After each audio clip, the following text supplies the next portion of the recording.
Hörmətli dostlar, yenidən sizi salamlayıram. Bugünkü mövzumuz ailə məsələsi ilə bağlıdır. Yəni, ailənin önündə duran problemlər, ailə müəssisəsinin mövcud vəziyyətdə hansı vəziyyətdə olduğu, hansı problemlərlə üz-üzə olduğu, bu məsələ üzərində çox qısa durmaq istəyirəm və diqqətinizi bu məsələyə yönəltmək istəyirəm. Ümumiyyətlə, ailə lazımdırmı? Və ailənin gələcək baxımından hansı önəmi və əhəmiyyəti var? İndi bunu deyim ki, bu kürəsəl bazda, yəni modern dünyada, müasir dünyada bir neçə mövzu var ki, o mövzuların bəlkə də ən öndə gələn 2-3 mövzu varsa, onun biri ailə mövzusudur. Bu niyə həm Qərb dünyasında, həm digər ölkələrdə bu məsələ üzərində çox ciddi durulur? Səbəb ondan ibarətdir ki, umumən 21-ci əsrdə bu məsələyə xüsusilə altından xəttlər çəkərək diqqət çəkirəm ki, 21-ci əsrdə hansı millət öz ailəsini və ailə quruluşunu qorumağa bacararsa, o millətin yaşama şansı var. Yəni, bu əsr bilinən tarixdə, yəni oxunan tarixdə görünə biləcək ən böyük ailə baxımından fəlakətlərin olduğu bir əsr olur.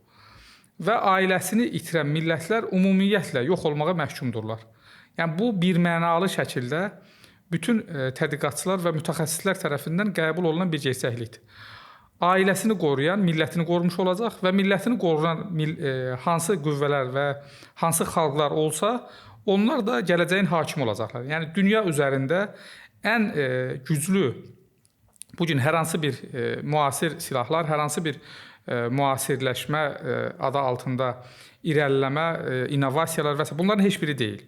Çox primitiv, sadə, olduğu qədər də çox mürəkkəb olan bir məsələ.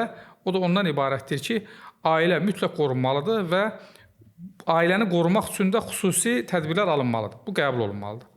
İndi gələk o məsələyə ki, görək bu ailənin olması, mövcudluğu və ya lazımlığı məsələsi niyə müzakirə mövzusu oldu? Bir nümunə deyim sizə. Deməli, Sovet qurulanda, yəni 1917-ci ildəki Bolşevik ixtilalından sonra Sovetlər belə bir qərara gəldilər. Məlum, ateist və materialist zehniyyət ilə idarə olunurdu Sovetlər və onlar dedilər ki, bütün dinin doqmaları, yəni dinin ortaya qoyduğu bütün dəyərlər ortadan qaldırılmalıdır. Bunu da bir xatırlatma babında sizə deyirəm. Leninin məşhur bir sözü var. O deyirdi ki, bir milləti siz yox eləmək istəyirsinizsə, İki məsələni nəzərə almalısınız. Bir, o millətin dilini almalısınız. İki, dinini. Dini və dili olmayan bir millət onsuz da yox olmağa məhkumdur. Bunu xatırlatma babında deyirəm. Və ilk illərdə ümumiyyətlə ailəyə qarşı bir savaş açıldı. Ailə xor görülməyə başladı və mən bunu xüsusi olaraq vurğulayım. Sovet təhsilinə az da olsa, Sovet təhsili almış birisi olaraq sizə deyirəm ki, ümumiyyətlə bu son dövrlərdə ortaya çıxan bir məsələdir və biz bunu belə olduğunu bilmirdik ki, Sovetin ilk illərində ailəyə qarşı belə bir qara propaganda aparılıb. Və bunlar nəyi iddia edirdilər? İnsanlar rahat yaşamalıdırlar. Üzrxahlıq edərək sizdən deyirəm bunu. Yəni, cinsi rahatlıq olmalıdır. Hər kəs istədiyi insanlarla cinsi münasibətə girməyə bacarmalıdır. Əgər uşaq da dünyaya gələcəksə, o uşağın da təminatçısı dövlət olmalıdır. Yəni, uşaqlar da ailələr tərk etməli deyil.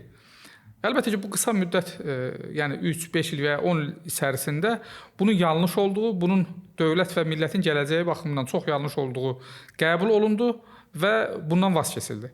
Sonraki dövrlərdə, yəni son nəslin gördüyü, yəni Sovetin son dövrlərində, 60-cı, 70-ci illərdən sonra isə İkinci Dünya müharibəsinin gətirilmiş olduğu böyük insan fəlakətindən qurtulmanın yolları arandığı üçün xüsusən çoxuşaqlılıq ailə içərisində geniş şəkildə dövlət tərəfindən dəstəklənməyə başladı. Yəni, məcburiyyətdən ortaya çıxan addımlar atılmağa başladı. İndi Azərbaycanda vəziyyət nə yerdədir? Rəsmi rəqəmlər belə göstərir ki, Azərbaycanda son 30 il ərzində və ya 80-ci illərdən bu günə qədər əgər biz nisbəti nəzərə alsaq, görəcəyik ki, boşanma faizi 17%-dən böyük sürətlə artmağa davam edir. Və artıq bəzi rəsmi olmayan məlumatlara görə bu 46% belə keçmiş vəziyyətdədir. Yəni, hər 2 nəfərdən biri az qalsın Azərbaycanda boşanır. 1.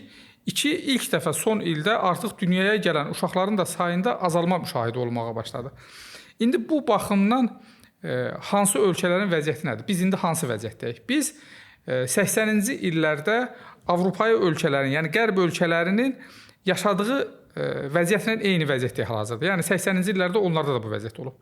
Bu günləri onlardakı ən yüksək boşanma faizi 70-72% arasında bu Belçika kimi, Portuqaliya kimi ölkələrin payına düşür.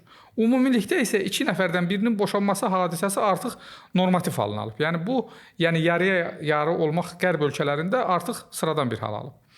Demək ki, modernizmin, şəhərləşmənin gətirmiş olduğu ən böyük problemlərdən, ən böyük, mən fəlakət deyə adlandırıram bunu, ən böyük fəlakətlərin başında o gəlir ki, ailə müəssisəsi yox olmağa başlayır. Əlbəttə, burada müxtəlif faktorlar var, çox müxtəlif faktorlar var, çox araşdırılması, tədqiq olunması və önləyici tədbirlərin alınması vacib olan məsələlər var. Onlardan bir neçəsini diqqət çəkmək istəyirəm. Deməli, xüsusi olaraq buna diqqət edin siz. Sosial medianın sürətli şəkildə istifadəsinin yayılmasından sonraki dövrə diqqət eləmənizi xahiş edirəm. Yəni 2010-cu ildən sonraki dövrə diqqət eləyin. Görəcəksiniz ki, bu tendensiya böyük bir sürətlə artmağa başlayır. Demək, birinci faktor sosial media üzərində ailənin xor görülməsinin təbliğatıdır. Yəni ailə özlüyündə insanlar tərəfindən artıq prioritet bir məsələ olaraq, öncül bir məsələ olaraq görülmür. İndi daha vəhəm olanı deyim sizə. Təhsil içərisində də biz bu məsələ ilə yenə qarşılaşmış oluruq, təəssüflər olsun ki. Yəni təhsilə başlayan gənclər ailənin önəmindən ziyadə karyeranın önəmi üzərində durmağa başlayır. Yəni orada artıq təbliğat və propaganda o doğrultuda aparılır ki, tutalım hansısa bir gənc ailə qurmağı az qalsın ən sonuncu vasitə olaraq görür və hətta bunu önə alanlar, yəni deyək ki, 18, 20 ya da 22 yaş arasında kiminsə ailə qurmağa dair bir fikri varsa, bu da ciddi şəkildə tənqidlərə səbəb olur ki, bu nəyə lazımdır? İndi Avropa ölkələrinin yenə bir statistikasını siz nəzərinizə çatdırın. Baxın, sizə deyirəm ki, modernizm, yəni kürəsəlləşmə, modernizm və şəhərləşmə özlüyündə bu sürətlə davam edirsə əgər, maksimum 20 il sonra ya da 30 il sonra biz də bənzər problemlə qarşılaşacağıq və bu heç də təəccüblü olmayacaq. Sonrasında nə olacaq? Sonrasında bir millətin yox olması ilə biz barışmalı olacağıq. Yəni bizim millətimizin gələcəyi artıq təhlükə altındadır və onunla barışmalı olacağıq. Bu gün yenə Avropa və Qərb ölkələrində dünyaya gələn uşaqların 50%-dən yuxarısı ailə münasibətlərindən dünyaya gələn uşaqlar deyil. Yəni onların kimliklərində bu yazmır. Və bu yenə onlar tərəfindən bir ictimai qınaq obyekti olmaqdan çıxarılıb. Bu özlüyündə yenə böyük bir problemin xəbərçisidir ki, artıq zamanla bizi də bunu araşdırmağa başlayırlar ki, bəli, bu problem deyil artıq.